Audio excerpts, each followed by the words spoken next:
तो जैसा कि पिछले व्लॉग में मैंने आपको बताया था कि इमरान ख़ान की जो सज़ा के हवाले से और जो डमी हुकूमत इस वक्त काम कर रही है अर्ज़ मुक़द्दस अर्ज़ पाकिस्तान में, उसके हवाले से। लेकिन आज जो प्राइम मिनिस्टर साहब ने बात की है, अनवारुल हक साहब ने जो बात की है, तो इससे साफ महसूस हो रहा है कि ये पिछली पीडीएम की हुकूमतों को जो है ना फ़ॉलो अप कर रहे हैं। और पीडीएम की जो पिछली हुकूमतें हैं, उन लोगों ने भी इस बात का एतराफ़ कर लिया कि इलेक्शन 90 डेज़ में होना चाहिए, जिसमें पीपल पार्टी ने भी ये इशू उठाया कि 90 डेज़ में इलेक्शन होना चाहिए। और इसके अलावा बाकी भी एएनपी और जो दूसरी जमातें हैं, वो भी कहती हैं कि 90 डेज़ के अंदर इलेक्शन होना चाहिए। लेकिन हमारे मौजूदा निगरान वज़ीर आज़म, जो पता नहीं किसकी ज़ुबान बोल रहे हैं, वो कहते हैं कि नहीं जी, इलेक्शन तो मतलब इलेक्शन कमीशन का हक़ है, वो डेट देंगे। जबकि सुप्रीम कोर्ट ये बता चुका है कि इलेक्शन की डेट देना इलेक्शन कमीशन के अख्तियार में नहीं है। जो कानून के अंदर आर्ज़ी तौर पर अमेंडमेंट की गई थी नवाज़ हुकूमत में, शहबाज़ हुकूमत में, तो वो आर्ज़ी तौर पे इन्होंने ख़ुद साख्ता कानून बनाया था, जिसको सुप्रीम कोर्ट ने डिनाई कर दिया। और सुप्रीम कोर्ट के अंदर जब रिव्यू के लिए इन्होंने बात की, तो जस्टिस उमर अता बंदियाल की मौजूदगी में जो 3 रुकनी बेंच था, उन लोगों ने क्लियर कह दिया, नहीं भाई, फ़ैसला कानून के मुताबिक होगा। और ये कानून में ही नहीं है कि इलेक्शन कमीशन अपनी मर्ज़ी का अख्तियार करे, क्योंकि पहले भी 14 मई को सुप्रीम कोर्ट ने जो फ़ैसला दिया था, उसके फ़ैसले पे इम्प्लीमेंटेशन नहीं की गई थी।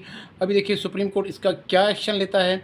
लेकिन जो भी ये कर रहे हैं, सारा कानून और ऐन को रौंदते हुए कर रहे हैं। मतलब है कि कोई इसकी वो नहीं कर रहे, कानून का ख्याल नहीं कर रहे। देखें अब इसके लिए सुप्रीम कोर्ट क्या एक्शन लेता है। और दूसरा, जो आज वज़ीर आज़म ने तकरीर की अपनी, और अपनी कॉन्फ्रेंस कहें, तकरीर कहें या जो भी कहें, उसमें जो आज इन्होंने कहा कि बिजली के बुरहान का, गुर्बत का कोई इशू नहीं है। और जो इनका मेन स्ट्रीम मीडिया है, उसके ऊपर जो प्रोटेस्ट है वो भी दिखाने की इजाज़त नहीं है। जो अवाम बिल्लों को हाथ में पकड़ के रोड के ऊपर प्रोटेस्ट कर रही है, कल फ्राइडे को पूरे मुल्क में एहतजाज होगा, और सैटरडे को जो पिया जाम हड़ताल कर रहे हैं, वो कहता है ये कुछ भी नहीं है। तो भाई ये क्या है? ये कुछ भी नहीं है तो क्या है भाई? ये एक सोचा समझा मंसूबा है। अब ये सोचा समझा मंसूबा, ये भी बात करते इस वज़ीर आज़म को, देखिए मुल्क का वज़ीर आज़म काबिल एहतराम होता है, लेकिन अगर इस तरह के लोग आएंगे तो इनको शर्म आनी चाहिए। ये काबिल मुज़म्मत बातें कर रहे हैं। ये आए हैं इलेक्शन कराने, और ये तो पूरा बुरा बिस्तरा लेके आके बैठ गए हैं पार्लियामेंट हाउस के अंदर, और बस इनको खाने का काम है और ये मज़े करने हैं। ये लूटो, ये पाकिस्तान है, इसको लूटो। ना जाने कब से ये लुट रहा है और अभी भी ये लुट रहा है। तो क्यों ना आवाम सवाल करे, आवाम सवाल करेगी, आपको जवाब देना होगा। और ये जो आप इस मुल्क में अयाशी कर रहे हैं, वज़ीर आज़म शिप पे बैठे हैं, हमें नहीं चाहिए। आवाम तुम्हें नहीं पसंद करती। तुम्हें जिसने बिठाया है, अपना मैंडेट उसके सामने रखो। आप कहते हो ये भी मनसूबा है, वो भी मनसूबा है। तो ये मनसूबे कौन बना रहा है बेसिकली, और ये मनसूबे किसके कहने पे बन रहे हैं, और इन मनसूबे के ऊपर कौन काम कर रहा है? हमारा ये भी मतलब कि इस तरह की आप जो तकरीर कर रहे हैं, आप जो एक्ट को रोनते जा रहे हैं। आप लोगों ने 57 एक्ट जो इलेक्शन कमीशन का है, उसको भी रोनते हुए, और अपने ऑफिशियल सीक्रेट एक्ट को भी रोनते हुए न जाने क्या क्या काम कर डाले हैं। और उसी के ज़रिए आपने अपनी खुद साख्ता जो है ना अदालत भी बना ली है। और इसके लिए भी जो आज वज़ीर आज़म ने तकरीर की, इसके लिए भी पटिशन दायर हो चुकी है। देखिए सुप्रीम कोर्ट इसका क्या फ़ैसला करता है। लेकिन रिपोर्टेड ज़राए हैं कि उमर अता बंदियाल जाते जाते कुछ अहम फ़ैसले करके जाएंगे, और हमें उम्मीद है कि उनके फ़ैसलों में से एक अहम फ़ैसला ये होगा कि वो इमरान ख़ान को रिहा करेंगे, और इलेक्शन को 90 डेज़ के अंदर मुनक़िद कराएंगे और इम्प्लीमेंटेशन कराएंगे। बेसिकली जो आगे का वक्त हमें नज़र आ रहा है, अब अदलिया और वकला कि एक ये बेंच और एस्टेब्लिशमेंट का बेंच हमें आमने-सामने नज़र आ रहा है, क्योंकि इमरान खान को रिहा करने के लिए अगर सुप्रीम कोर्ट फ़ैसला देती है तो एस्टेब्लिशमेंट ये बर्दाश्त नहीं कर सकती है। और 9 मई के वाक़ये को लेके आज तक इन्होंने कोई सबूत नहीं पेश किया है। आवाम चाहती है आप सबूत लाएँ, आप ट्रायल करें, आप जो मुनासिब तरीके से सज़ा होती है आप लोगों को दें। कोई नहीं इनकार कर रहा, लेकिन कुछ सबूत भी तो पेश करें। बस सिर्फ़ बातें जो हो रही हैं और जिनका कोई ना जाने कोई वजूद भी इनका बातों का नहीं है, और ऐसी बातें ये लेके आ रहे हैं।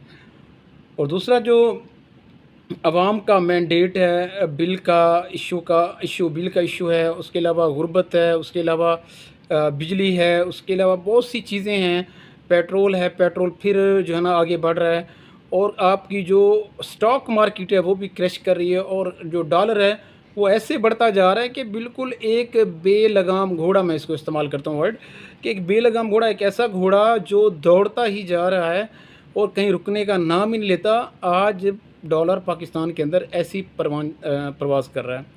तो जो आने वाले मतलब है कि आज जो हमें सुनने में आ रहा है कि तकरीबन 12 से 15 रुपए जो है ना वो और भी जो है ना पेट्रोल को बढ़ा रहे हैं। तो ये अवाम के ऊपर बिजली का बम, पेट्रोल का बम और अशिया खुर्द-नोश का बम, ये सब अवाम कैसे बर्दाश्त करेगी? अगर आज अवाम अपने प्रोटेस्ट पुरअमन प्रोटेस्ट के लिए आज नहीं निकलती तो ये कब निकलेगी?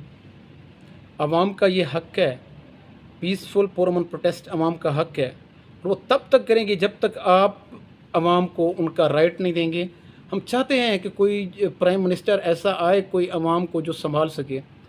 तो खुदारा आप अवाम के बारे में सोचें, हमारी बार-बार रिक्वेस्ट यही होती है कि आप अवाम के बारे में सोचें।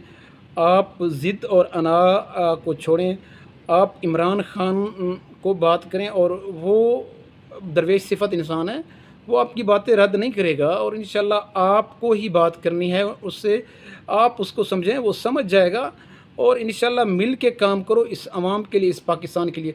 क्योंकि इमरान खान वो वैध शख्स है जिसके ऊपर लोग एतमाद करते हैं। अभी लोगों का एतमाद आपसे उठ चुका है, लोग उन पे एतमाद करते हैं, और उसके लिए इमरान खान के लिए कोई मसला नहीं है कि वो फ़ॉरेन इन्वेस्टमेंट यहाँ से लेकर आए, ओवरसीज़ से 200-250 मिलियन डॉलर की वो इन्वेस्टमेंट लेके आए, उनके लिए कोई इशू नहीं है। लेकिन आपका वज़ीर-ए-आज़म जो अनवारुल हक साहब हैं, वो कह रहे हैं कि 70 मिलियन डॉलर की इन्वेस्टमेंट अगले 2-4 साल में आएगी। जो तुम्हारे हालात हमें नज़र आ रहे हैं, आप ये अवाम को एक नया लॉलीपॉप दे रहे हैं। अवाम समझ चुकी है, और आप किस मुँह से जाएँगे अवाम से वोट लेने के लिए? अवाम आपको जान चुकी है। अवाम के साथ आपने कौन-सा रिलीफ़ दिया है? और आप तो रिलीफ़ दे ही नहीं सकते, क्योंकि यूँ महसूस हो रहा है कि आप जब कहते हैं कि अवाम के रिलीफ़ की बात करते हैं, आप कहते हैं कि IMF से मशवरा करें। तो हमें यूँ लग रहा है कि मुल्क पाकिस्तान को जो चला रही है, और जो मुल्क पाकिस्तान में इस वक्त जिसकी हुकूमत है वो IMF है, क्योंकि चोरों का टोला यहाँ से हुकूमत करके भाग गया है। उनसे तो कोई पूछने वाला नहीं है, और उनको तो NRO मिल जाती है। लेकिन अवाम की नज़रें, अवाम तक ख़बर पहुँचाना ये हमारा राइट है, सीधी खबर पहुँचाना ये हमारा राइट है। ठीक है, मेन स्ट्रीम मीडिया को तो आपने बंद कर रखा है कि उनको कोई भी इजाज़त नहीं है कि वो कोई चीज़ दिखाएँ, कोई प्रोटेस्ट दिखाएँ अवाम का। तो हमारा हक़ है, अवाम प्रोटेस्ट कर रही है, और पुरअमन प्रोटेस्ट अवाम करेगी, ये अवाम का ऐनी हक़ है, और तब तक जब तक आप अवाम को उसका राइट नहीं देंगे।